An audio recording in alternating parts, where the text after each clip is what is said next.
Encerramento de ligação iônica, aula 5, teoria de octeto e ligação iônica. Então vamos lá.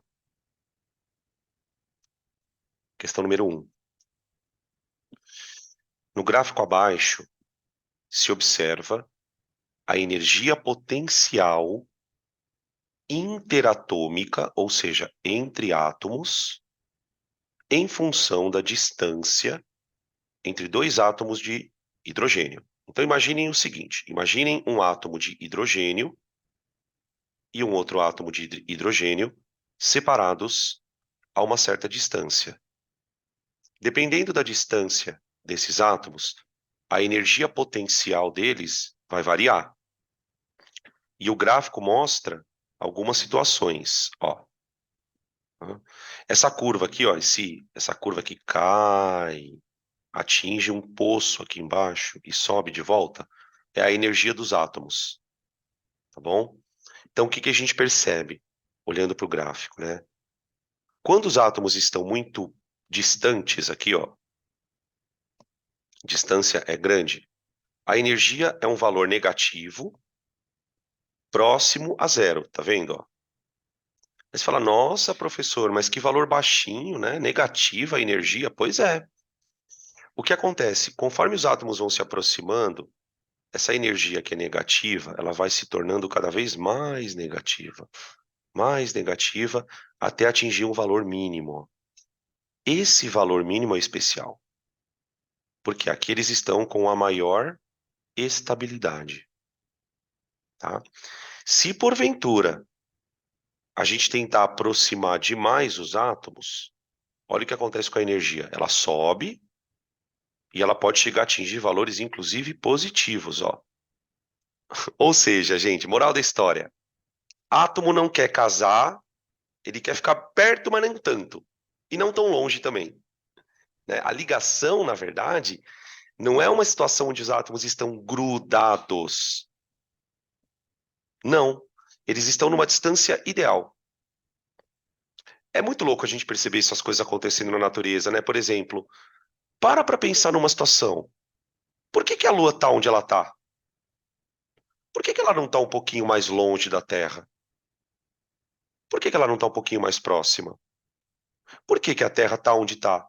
Então, a gente percebe na natureza algumas situações em que vão passar uma mensagem para a gente, que é a seguinte: nada está ali a troco de nada. Se a Lua está ali, é porque de alguma forma existe alguma vantagem para ela. Então, se os átomos se unem, a vantagem deles é energia baixa. Tá bem?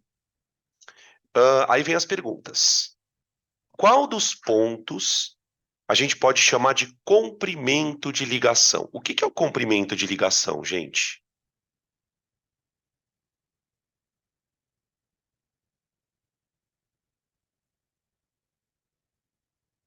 Gente, o comprimento de ligação é a distância na qual os ligantes,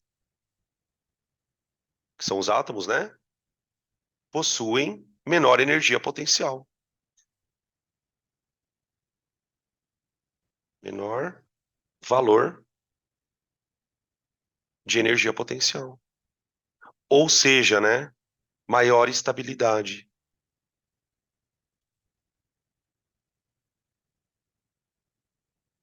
B, tá bom? Item B. Nesse ponto, há predomínio de forças de atração ou de repulsão? Na verdade, nesse ponto há um equilíbrio de forças, né? Que forças seriam as forças de atração? Os elétrons de um átomo seriam atraídos pelo núcleo do outro, e vice-versa. Então, eletrosfera atraindo núcleo. Eletrosfera atraindo núcleo. Quem seriam as forças de repulsão? Os núcleos se repelindo e as eletrosferas também. Então, você tem ali literalmente um caos. Ao mesmo tempo em que os átomos tentam se aproximar, eles tentam se afastar. Então existe ali inclusive, tá, pessoal, uma curiosidade, aqui, como é que a química enxerga uma ligação? A química enxerga uma ligação como se os átomos ficassem vibrando assim, ó. Os átomos, eles não ficam parados assim, ó. Eles ficam fazendo isso, ó, tá? Só pra você ter noção, mano, os caras calculam até a frequência de vibração de uma ligação química. Porque as forças ficam ali, se repelem, atrai, repele, atrai, repele, atrai, só que muito rápido, tá? Então a gente pode dizer que não há predomínio, há equilíbrio de forças.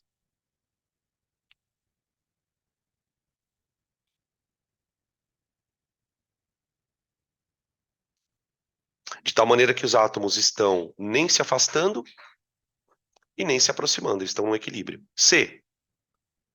Faça um desenho no gráfico e represente no mesmo o valor da energia de ligação. O que é energia de ligação?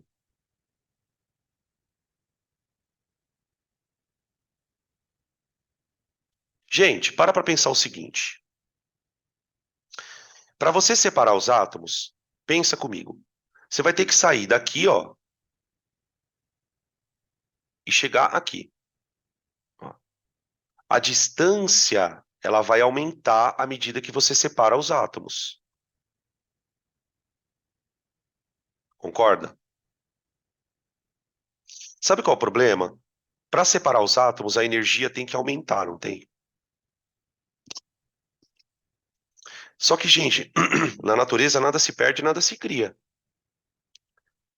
De onde o átomo vai tirar essa energia para conseguir se afastar do outro? De onde? Essa energia tem que vir de fora. Ela tem que ser fornecida por um agente externo. Você pode aquecer a molécula e ela pode quebrar. Você pode jogar radiação ultravioleta na molécula e ela pode quebrar. De qualquer maneira, você precisa dar uma energia para a molécula. Os átomos não vão se separar do nada. Eles estão felizes ali. Eles estão com energia baixa. Para você conseguir promover a separação, você precisa dar esta energia. Você, quando eu falo você, eu estou falando de um agente externo, tá bem?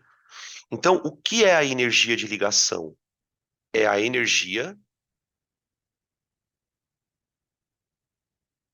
necessária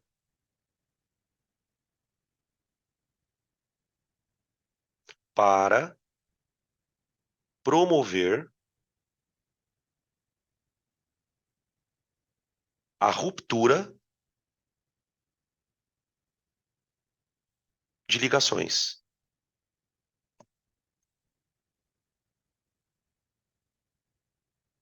Olha como isso aumenta teu conhecimento de química. Olha como isso aqui é foda. Todo mundo já ouviu falar que o ozônio é um filtro de ultravioleta. Se não fosse pelo ozônio, a gente morreria por causa do ultravioleta, a camada de ozônio, cuidado com a camada de ozônio, nananã.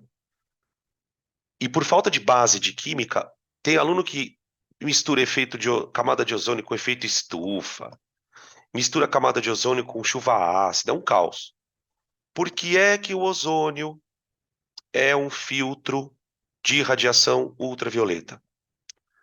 A radiação ultravioleta, o que a gente aprendeu sobre luz? Lá no modelo de Bohr. Lá no Bohr. A gente aprendeu que luz é energia, não é? Então, a radiação ultravioleta é uma radiação que carrega energia. Quando ela incide numa molécula de ozônio, esta energia ela é tão grande que ela é suficiente para quebrar a molécula de ozônio. Então, o ozônio absorve a radiação e se quebra. Ai, coitadinho do ozônio, ele morreu para nos proteger. Foda-se. Ele absorveu e a ligação quebrou. Ah, mas Danilo, a radiação ultravioleta ela pode quebrar qualquer tipo de ligação? Não.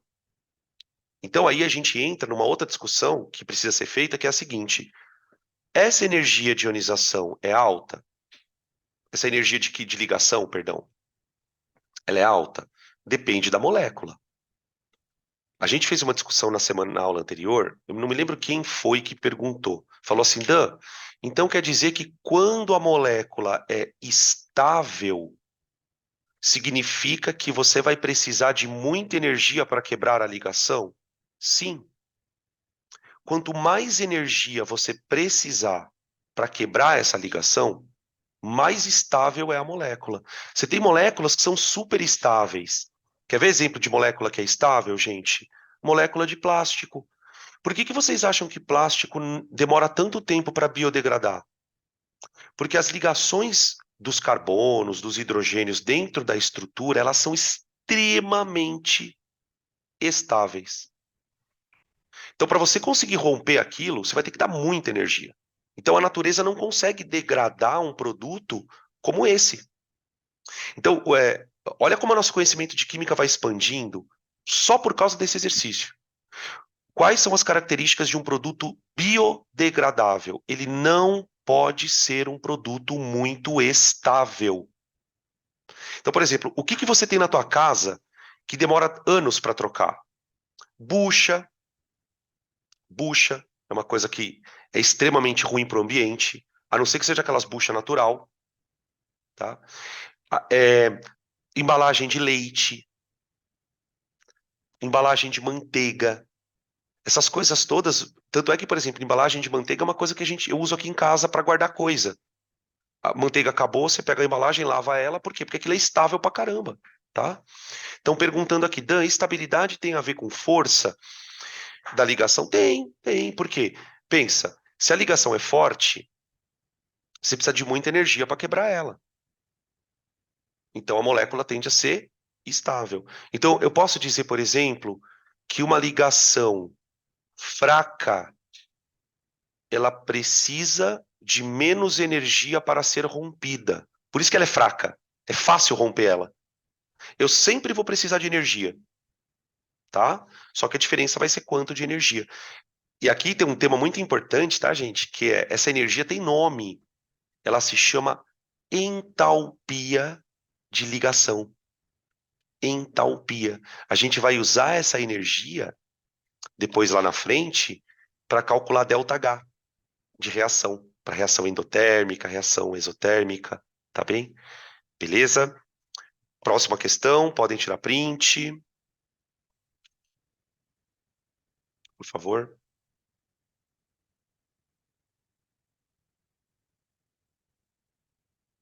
Questão 2. A questão 2 é para a gente brincar de fazer previsão de comportamento. Como é que a gente sabe se um elemento forma cátion e ânion? Como que é isso? Para você saber isso, gente, se você souber posição do elemento na tabela periódica, você mata. Então, nós vamos usar esse exercício como uma revisão de assunto, tá? O que eu vou fazer? Eu vou localizar o elemento na tabela e, a partir da localização dele na tabela, eu vou saber se ele forma cátion ou ânion, tá bem? Então, olha só.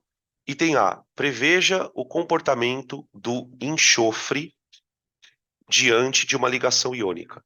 Então, quando o enxofre tiver que fazer ligação iônica, como que ele vai se comportar? Bom, o enxofre, gente, ele tem 16 prótons. Portanto, ele tem 16 elétrons. Ao fazer a distribuição eletrônica, eu vou usar o diagrama de Pauling. Ó, 2p6, 3s2, 3p4. Ó.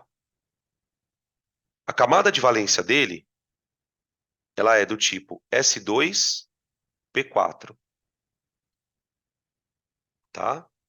Portanto, ele está no grupo 16, ou família 6A, tá? Família dos calcogênios. Ele está bem perto do oxigênio. Percebe que ele é um átomo que tem uma camada de valência cheia. O que eu chamo de camada de valência cheia? De 4 elétrons para cima, tá? Então, por aqui, eu já imagino que ele seja um ametal.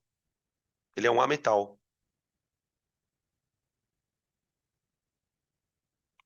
e está na família 6A, deixa eu colocar aqui, ó, família 6A.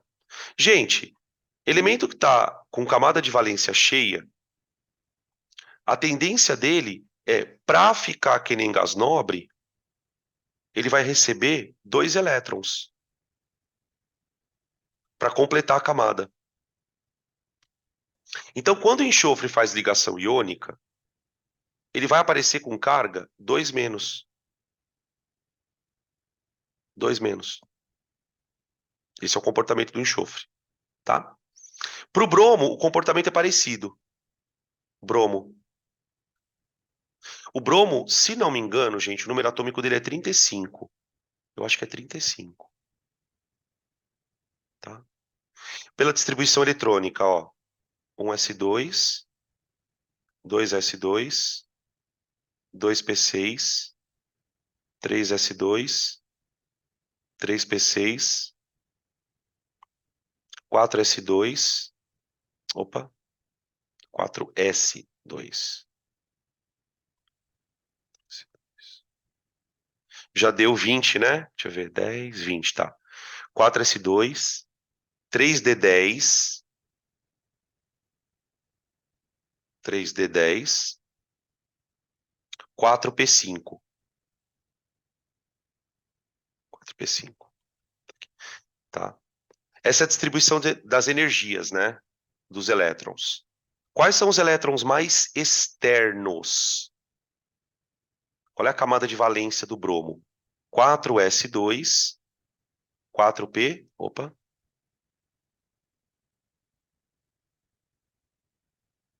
4p5,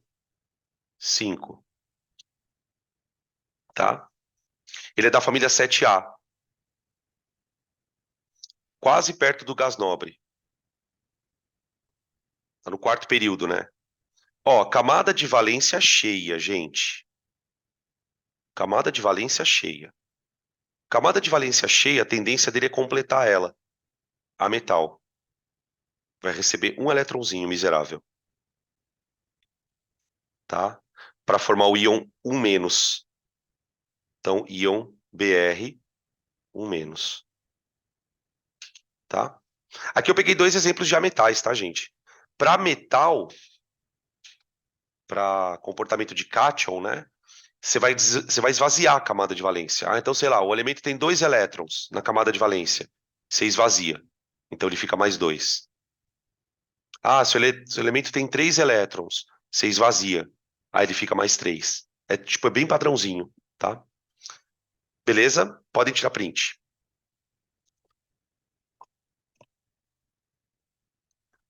Próximo.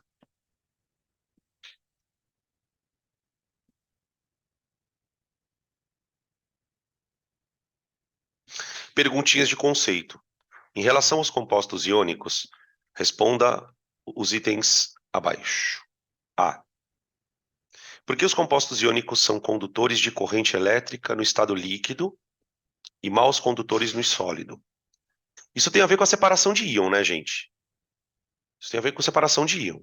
A gente pode escrever uma resposta mais ou menos assim, ó. No estado líquido, opa,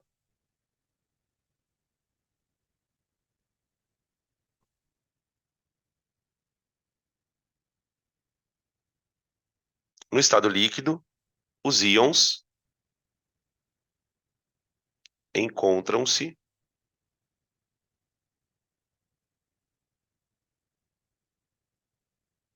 com mobilidade, eles podem se mexer devido à dissociação. Não é só a água que dissocia, né, gente? O calor também. Eu posso pegar, por exemplo, um composto como NaCl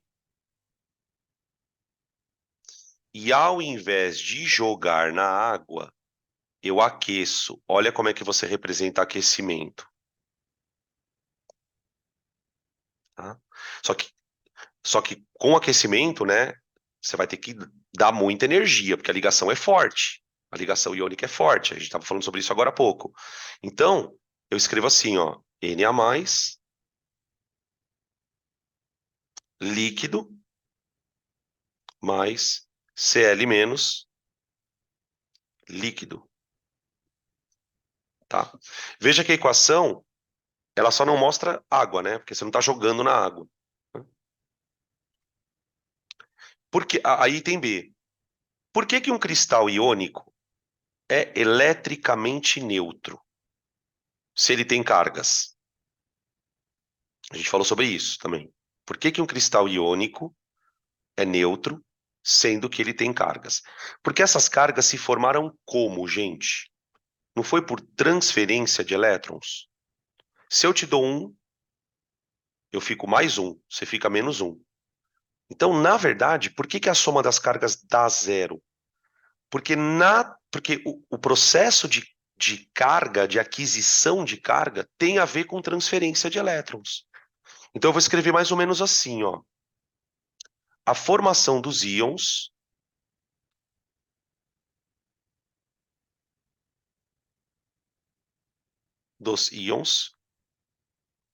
ocorre por troca de cargas,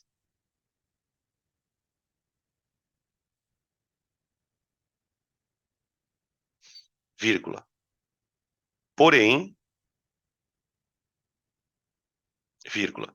A soma das cargas total, a soma das cargas totais,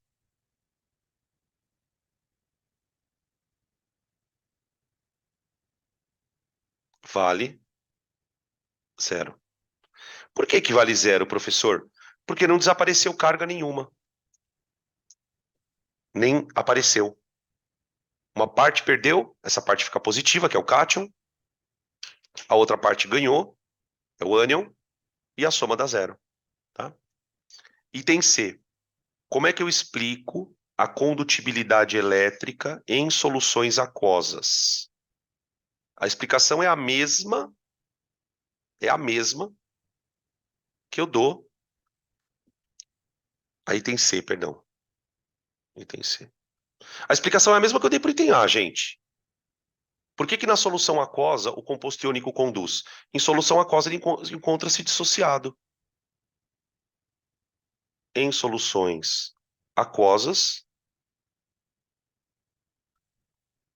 encontra-se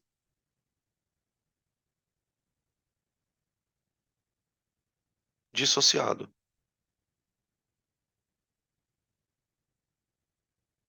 Tá? Beleza? Item D. Como explicar que numa solução aquosa, duas cargas de sinais opostos, cátion e ânion, ficam separadas? Aqui nós temos a presença da água, né, para fazer isso. O que que a água faz com os íons? Ela envolve os íons, a gente falou sobre isso, né? Num processo chamado de solvatação. Então, quando a água envolve os íons, aquelas moléculas ficam envolvendo os ânions e cátions, eles não conseguem se aproximar. Então, eu posso escrever assim, ó, as moléculas de água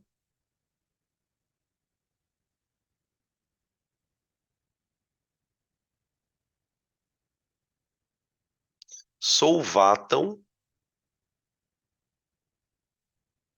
os íons, diminuindo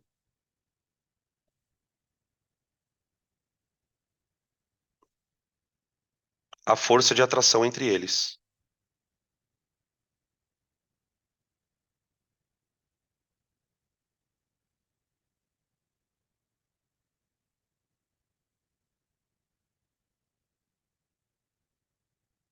Tá bom? Essa é a explicação. A gente vai falar dessa interação na aula de ponte de hidrogênio, tá? Na aula de interação molecular.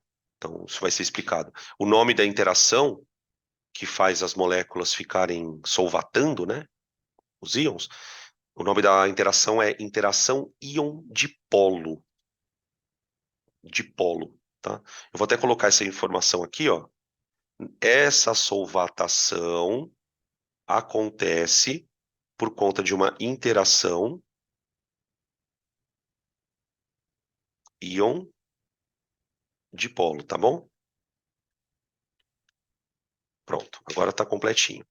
Podem tirar os prints.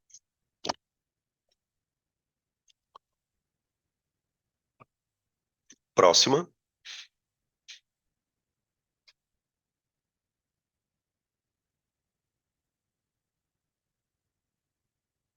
4.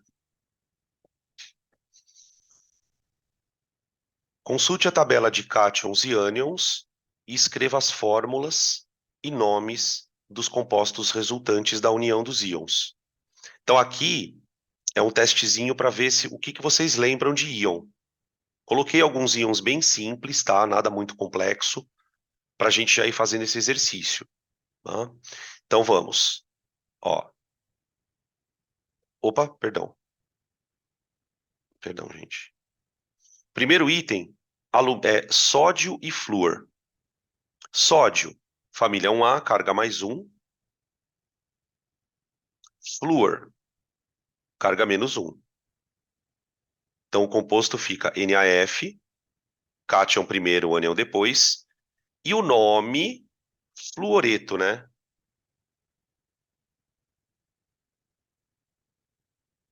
De sódio. Como a gente não teve as técnicas ainda para nome, tá? O ideal é que você vá, se você não lembrar do nome, você consulta na tabela. Então, assim, se você for quando vocês forem estudar esse assunto, uma dica é de primeira ter essa tabela do lado. Ah, precisei lembrar o nome, vai lá e pega, tá? Item B, oxigênio e lítio. Cuidado aqui, gente, que o lítio é o cátion.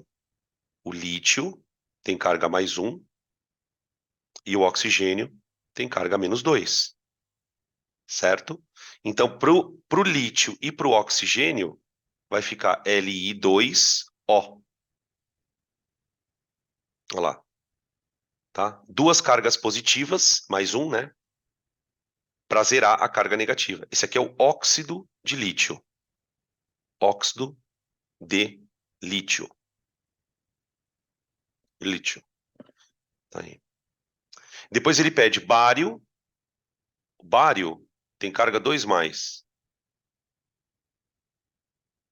E o enxofre tem carga 2 menos. Ah, esse é bem facinho, ó. Tá? Ba com enxofre, BaS, certo? Sulfeto de bário.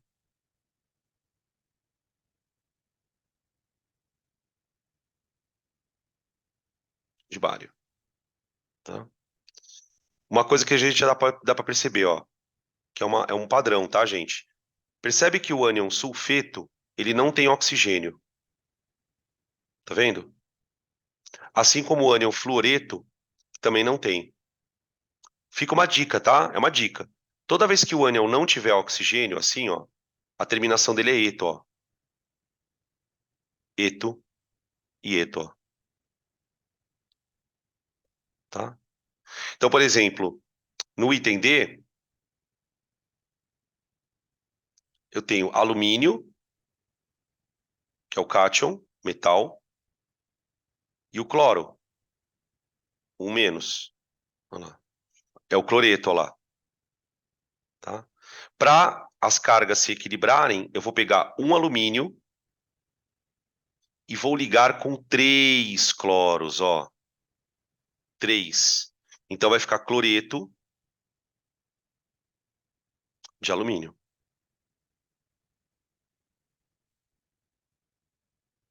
Tá? Beleza?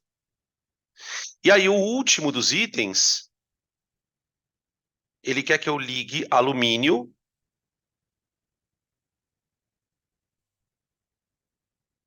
com o enxofre.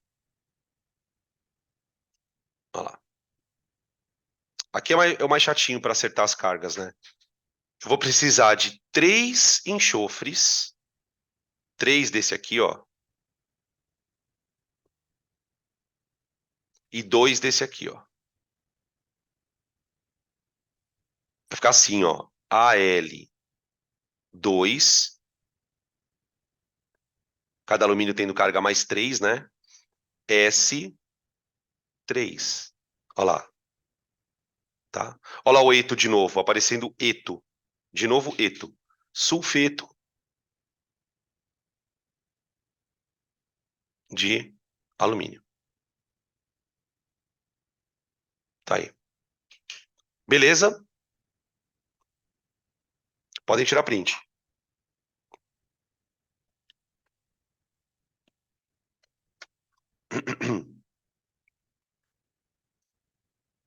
Próximo.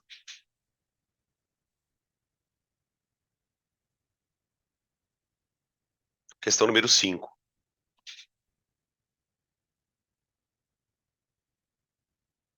Compostos iônicos são formados por interações eletrostáticas entre cátions e ânions, dando origem a retículos cristalinos que que possuem formas geométricas bem definidas. Uma das propriedades específicas desses compostos é a condução da corrente elétrica em solução aquosa, formada pelo processo da solvatação. As figuras seguintes representam as espécies envolvidas no processo de dissolução do NaCl em água. Então aqui o cristal, ó, cristalzinho, para quem estava perguntando aquele negócio da água, ó, polo negativo da água no oxigênio e os polos positivos, tá bem? Beleza? Aqui. Ele quer saber, gente, eu acabei não colocando enunciado aqui, na hora de cortar a figura, eu esqueci de colocar o enunciado aqui, ó, cortou, tá faltando enunciado. Então, ó, o que ele quer saber? Qual das figuras representa o NaCl na água? Qual das figuras representa o NaCl em água? Ó, tem a A, B, C e D. Ó. A que mais se aproxima do que a gente acabou de discutir, gente, é essa daqui, ó. A D. Tá? A gente percebe ali, ó, o cátion sódio com a parte negativinha da água, ó. Tá? E aqui o ânion cloro ou cloreto, né, com a parte positivinha da água. Tá bem? Beleza? Então aqui é tranquilinho. Aqui a resposta é D de dado.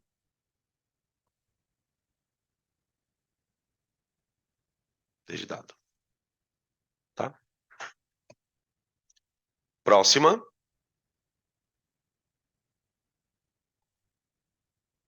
Acho que eu pulei uma questão, não pulei não? Ixi, cadê a 6? Pulei, né? Peraí. Vamos fazer a 7 aqui primeiro, depois eu pego a outra. Faz a 7 aí. A gente vai fazer a 7, depois a gente faz a outra, tá? Na 7, ele fala o seguinte. Os defensivos... Esse aqui é meio pentelho, essa questão.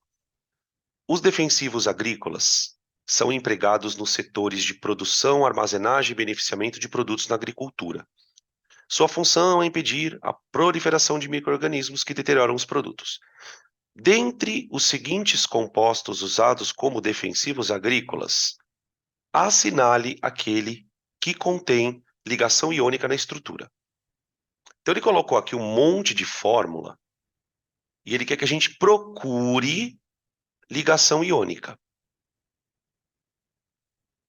Como é que eu procuro ligação iônica, gente? Uma das maneiras é identificar um metal ligado a um ametal.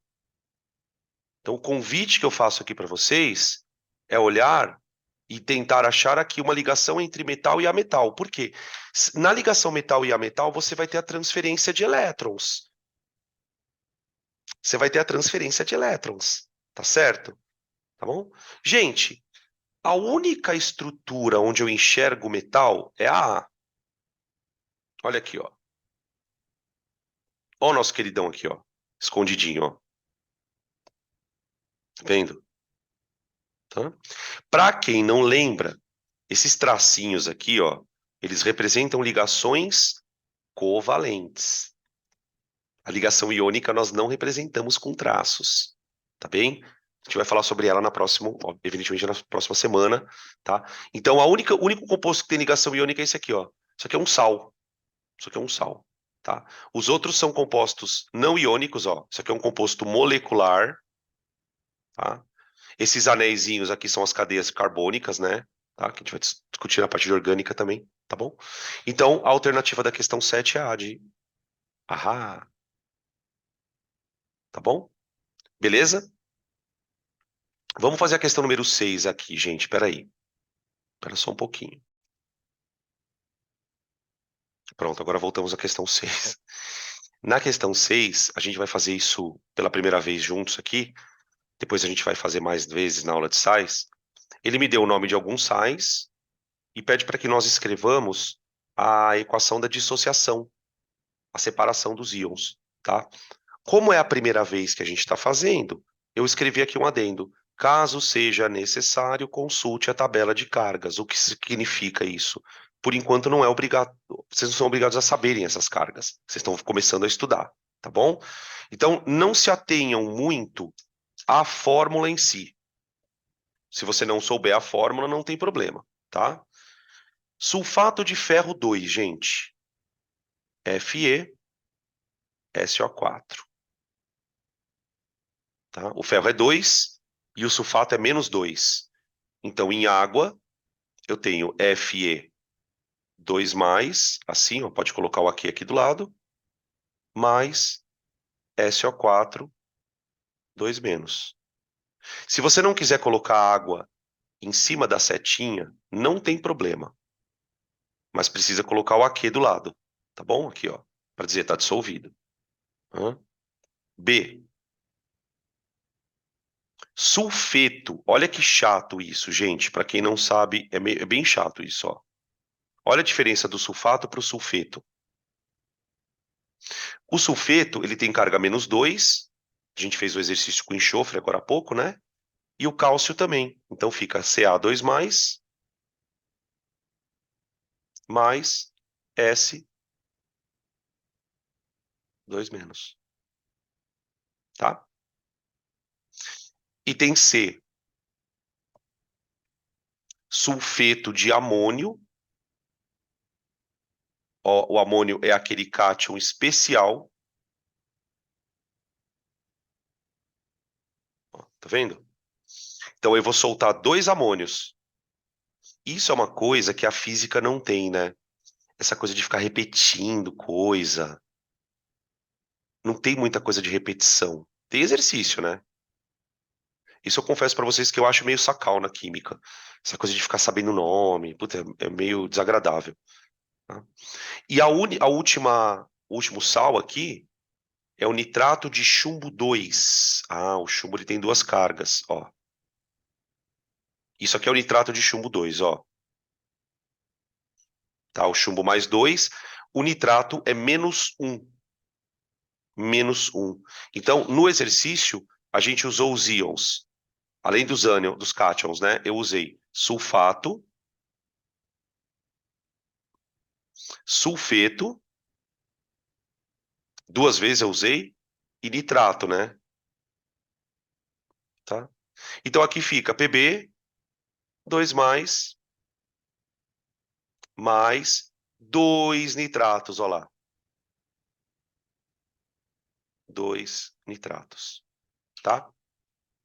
O que a gente percebe? Dependendo da formulação, a proporção de dissociação pode ser, por exemplo, como a do A, né? Ó, uma partícula forma 2 íons. Aqui no item D, por exemplo, uma partícula de composto iônico forma 3 íons, tá? Essa proporção vai depender da fórmula. Vai depender da fórmula do composto. Tranquilo? Perguntas, gente. Acho que da minha parte eu vou parando por aqui, tá bom? Para mim já deu.